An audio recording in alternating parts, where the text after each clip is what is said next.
What's up, boys and girls, ladies and gentlemen, and dogs and cats, fish and gophers? It's I, the OGGM, your guide to all the tabletop role-playing game news, weather, sports, and general internet nonsense. It's Friday.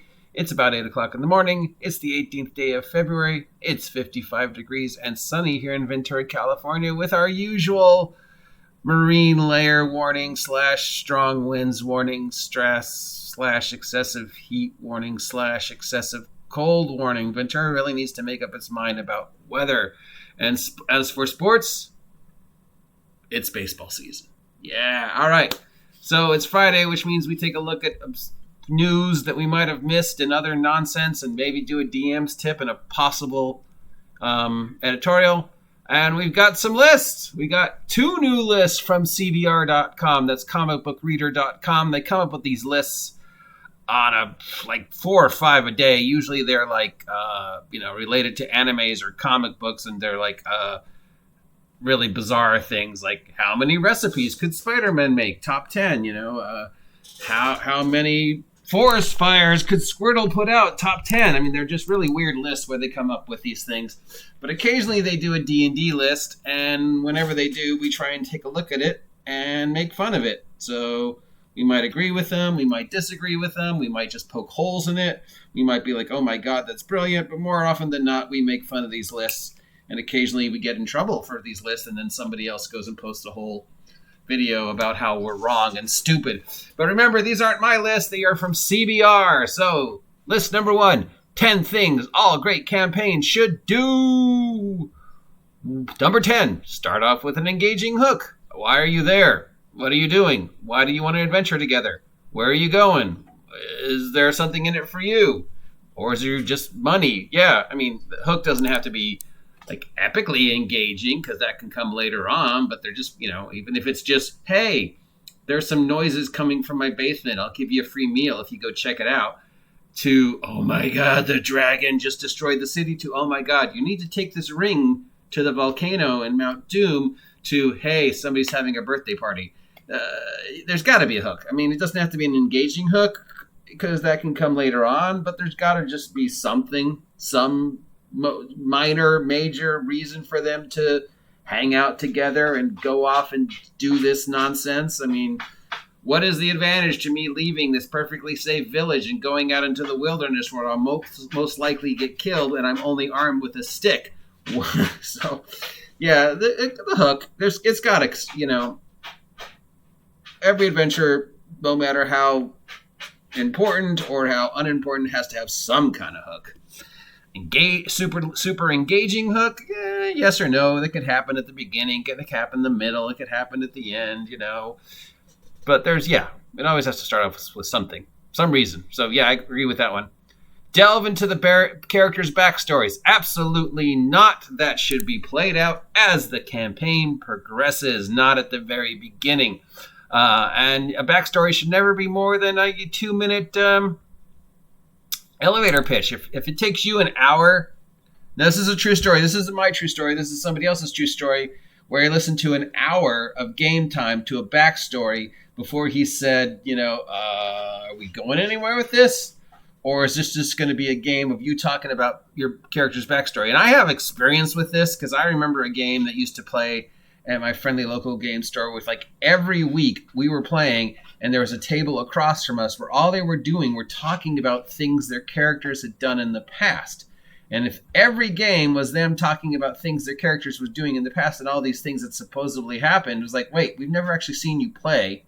It's been going on 3 or 4 weeks, 5 weeks of just you all talking about things that supposedly happened in the past with these characters. But since we've never actually seen you play these characters, basically you're just still going over backstory and you haven't actually played, or you're just lying. So yeah, backstories, but only if and when they can be used to add to the story. And a character's backstory should never be longer than 2 minutes.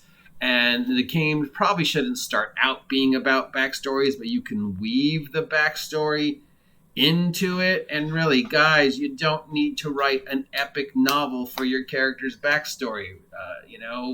5e gave you great tables to randomly generate the reason why, personality, bonds, flaws, ideals. That's all you need to go on. You don't need, the Lord of the Rings for your backstory. You just need to know my character likes to collect shiny objects. My character is afraid of sheep. My character wants to go see the tallest building in the city, and then you just play out the backstory. The backstory develops as you're playing the character. So nope, not at the beginning, but yes, you can delve into characters' backstories through the game. Number 8. Introduce a driving conflict. Yes, absolutely. Conflict does not mean combat, but conflict can be diplomatic conflict, comedic conflict, romantic conflict,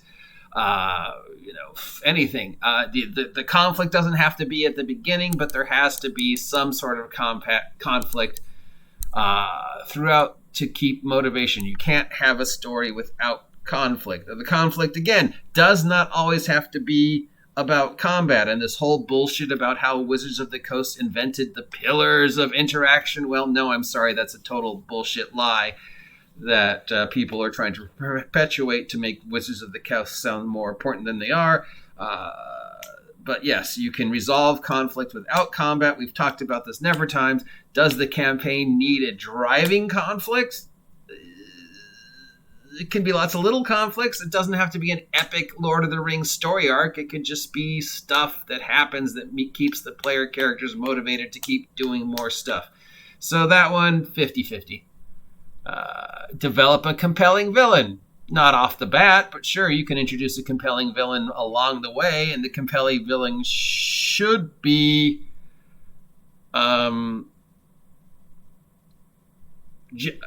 genuine, a part of the story, not just something forced on them. You don't have to meet him right away or her right away, but it could just sort of be, either the evil mastermind working in the background or just some mook that the characters become infatuated with. And the compelling villain could be part of the overall story. But again, you don't really need to introduce the compelling villain right off. You can introduce him 2, 3, 4 scenarios later, or whatever. And he doesn't always have to be the same compelling villain. If they kill the vampire in episode 4, then you introduce the vampire's boss in episode 7. Allow the players to explore the world. Sure, if they want to, don't force them. Provide the group with access to mounts and vehicles. Absolutely not. Make them work for it. Take away their shit every chance you get.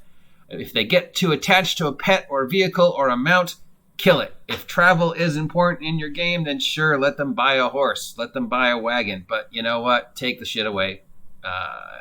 Don't give them too much time to shop. If, it's important for exploring if that's something that your game's about exploring and travel. If your game's not about exploring and travel, don't worry about it. I've seen so many people get, so wrapped up in the mounts, and I have a donkey, and I'm taking the donkey, and the donkey's carrying this, and I've got a dog, and the dog's carrying this, and I'm so, I've got an owl, and I've got my wagon, I've got everything in there, and I've got my portable forge, and I've got all my equipment, and then as your DM, you're just like, oh yeah, I can't wait to burn that wagon. Oh, yeah, I can't wait for you, that donkey with all your stuff on it, to get lost. So, yeah, if you're going to give them stuff, plan on taking away.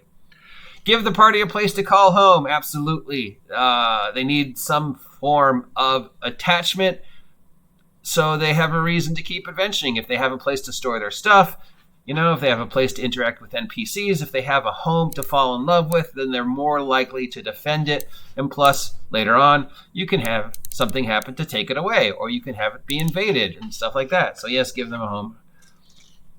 Facilitate the characters pursuing their own goals. Hey, what do you want to do? I don't know. What do you want to do? Maybe you should fulfill that goal you had about killing the guy who killed your father. Oh yeah, I should probably do that, huh? Okay, yeah. Facilitate. If they have their goals, facilitate it. If they don't have a goal, help them find one. Otherwise, they're just going to sit around going, I don't know, what do you want to do? So yeah, facilitate giving them goals. Have surprising twists that catch the players off guard. Absolutely, but don't force them. If it happens naturally, it happens. If it doesn't happen naturally, don't force it. You don't have to have a surprising twist. It's not necessary. But it's fun, and most stories do, but it has to feel natural to the story. You can't just, ha-ha, it was me all along. Yeah. Number 1, when the story ends, so should the campaign. Well, let's see. Tal'Dorei's been going on for 3 separate campaigns / stories now, so no. You can always start the campaign with new characters and have them feed off the story of the previous characters, as Matt Mercer has done with the Tal'Dorei. Season 1 fed off of, their Pathfinder game. Season 2 fed off of Season 1. Season 3 fed off of Season 2. So, yeah, just because the story ends doesn't mean the world ends. There's always more stories that can be told in that world, so no. All right, so actually generally agreed with most of these, disagreed with a few, but not bad. Yeah, all right. List number 2, because they made 2 lists. Where is it? Pre-written campaigns first-time players should avoid. Once again from CBR. First-time players or first-time GMs. I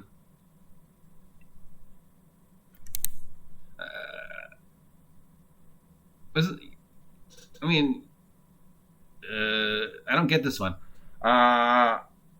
Most of the pre-written campaigns start with the idea that the characters are beginning at first level and working their way up. So they tell a campaign arc story. So is this first-time campaigns that first-time players should avoid, or first-time DMs? And the very first one on the list is Tomb of Annihilation. It's difficult by design. No, Tomb of Annihilation is written for you to go from first level to the level you need to finish it through. And there's tons of stuff the characters can do at first, second, third level without ever leaving the city, including the dinosaur race. Tomb of Annihilation gets such a bad rep because people focus on the end. And yes, the very end is a dungeon slog.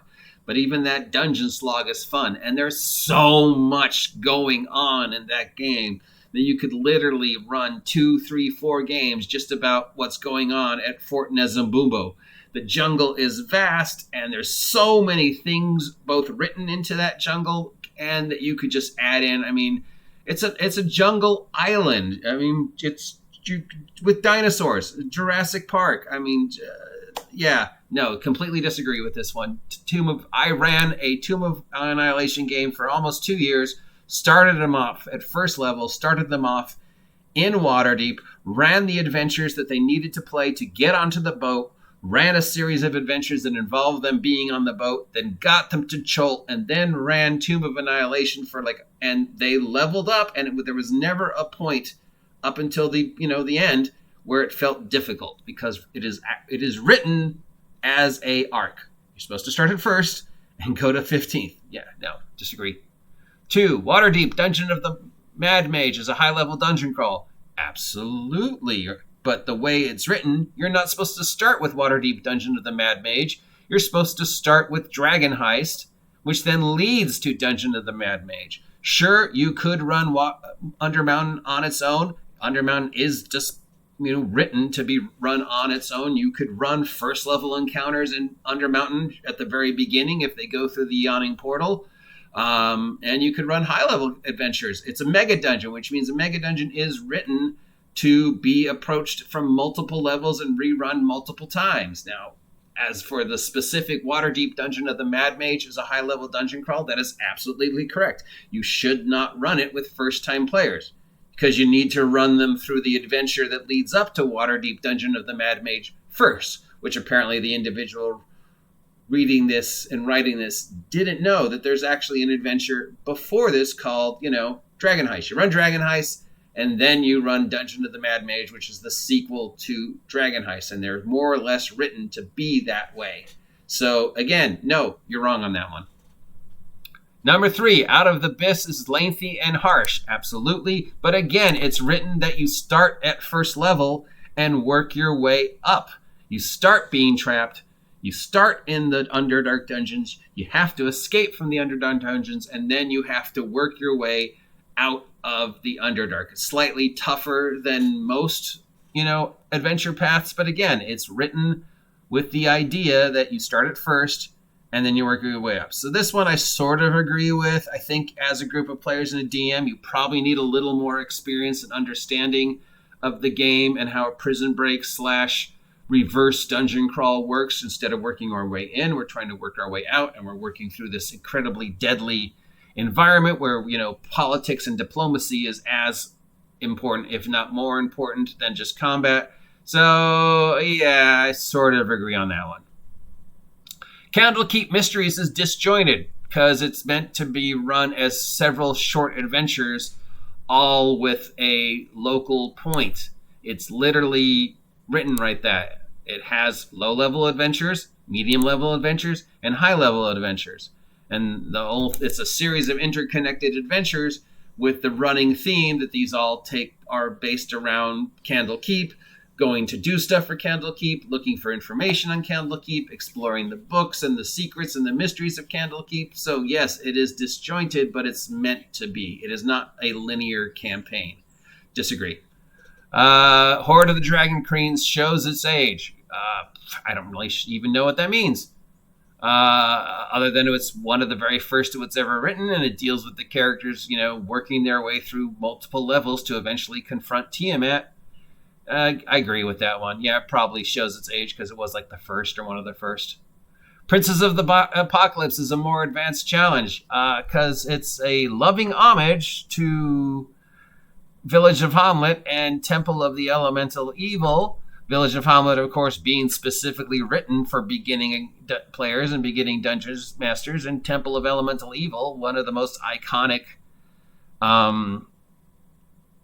early adventures, which is, again, written to be slightly more advanced because it assumes you've already gone through Village of Hamlet and the Moat House. So, but yeah, again, this is one that might be difficult for beginners, so 50-50, I kind of agree on that one.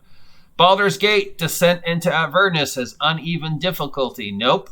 You start out doing the Baldur's Gate stuff, then you get enough experience points to work yourself slowly down the levels of Avernus to deal with the final encounter.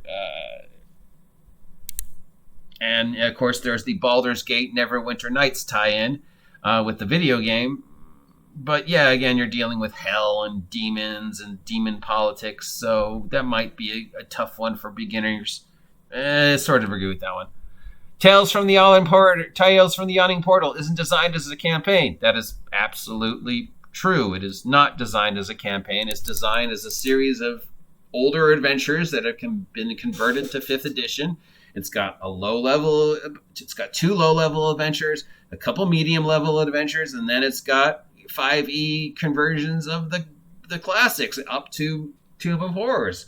It is not a campaign. It's a series of modules that were collected, put together, converted to 5th edition, and then put in one book for the nostalgia players, so the nostalgia players like myself could see the 5e stats for Temple of, Tomb of Horrors or White Plume Mountain. Completely disagree with this one. You are absolutely wrong. It is literally written for, you run the low-level ones, you run the middle-level ones, you run the high-level ones. You don't have to run them together. You could run them at any time you want. The only interconnecting story is that it gives you the Yawning Portal, but it's not meant to be a Yawning Portal campaign. It's just meant to be, here's a place where you hear a rumor. So, yeah, no. Did you actually read Tales of the Yawning Portal? The Rise of Tiamat is considered underwhelming because you're supposed to run it with Horde of the Dragon Queen, and really, if you fight Tiamat, it's not underwhelming. Yeah, disagree. Curse of Strahd doesn't play fair. Yeah, no. Of course it doesn't. It's you dealing with Strahd. But you're not supposed to deal with Strahd at first level. You're supposed to work your way up to the point where you can deal with Strahd. It's a haunted house, and it's supposed to be made as a haunted house. And, of course, in the haunted house, the vampire has advantage. So, again, I disagree with you. CBR, you don't know what the fuck you're talking about. So, Tomb of Annihilation is difficult by design. Nope, you're wrong. Waterdeep Dungeon of the Mad Mage is a high-level dungeon. Nope, you're wrong, because there's an adventure that comes before that you're supposed to run first, idiots. Out of the Abyss is lengthy and harsh. Yeah, I kind of agree with that one. Candlekeep Mysteries is disjointed. Nope, you're wrong. Did you read Candlekeep Mysteries?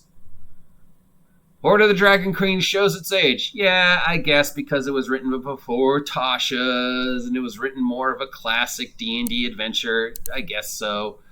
Princess of the Apocalypse is a more advanced challenge. Only towards the end. At the beginning, it's literally Hamlet. So, nope. Baldur's Gate descended to the Avernus only towards the end. I guess I agree with that. Tales of the Yawning Portal isn't designed as a campaign. Did you read Tales of the Yawning Portal, you idiots? Of course it's not designed as a campaign. Nowhere does it say it is. Rise of Tiamat is considered underwhelming only because you're not running it the way you're supposed to be running. You run Hoard of the Dragon Queen, and then you run Rise of Tiamat. And Curse of Strahd doesn't play fair. Yep, that's absolutely correct. It's not supposed to play fair because it's you fighting a vampire on his home turf. So wrong. CBR, if you're going to review modules and adventures and say which ones are designed to be what and do top 10s, take the 7 seconds it does to Google and Wikipedia them and actually understand what they're about. You are completely wrong on almost all of these. Anyways, there's two lists from the people over at CBR. List number 1, I kind of agreed with almost everything they said. List number 2, disagreed with almost everything they said, showing once again that people really don't know what's going on with the hobby when they complain about the hobby. You know, you complain about everything we've done for 40 years. You complain about the old timers. You complain about the old modules. You complain about these adventures, but then you don't actually read them. Yeah, so just read the modules. Actually read the adventures. And if you don't want to read the adventures, at least read the Wikipedia. At least talk to people who've played it. Jesus, fuck.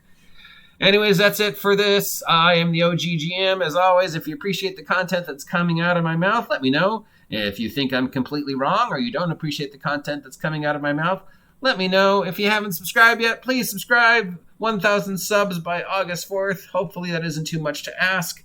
We're at 650. And yeah, I'd love to see that, but whatever. Support me and support your friendly local game store. It is Friday, so I'm sure we'll have some more nonsense before the day is over. Till then, get out of my Undermountain, you damn kids, and your damn meddling druid. Can't keep mysteries.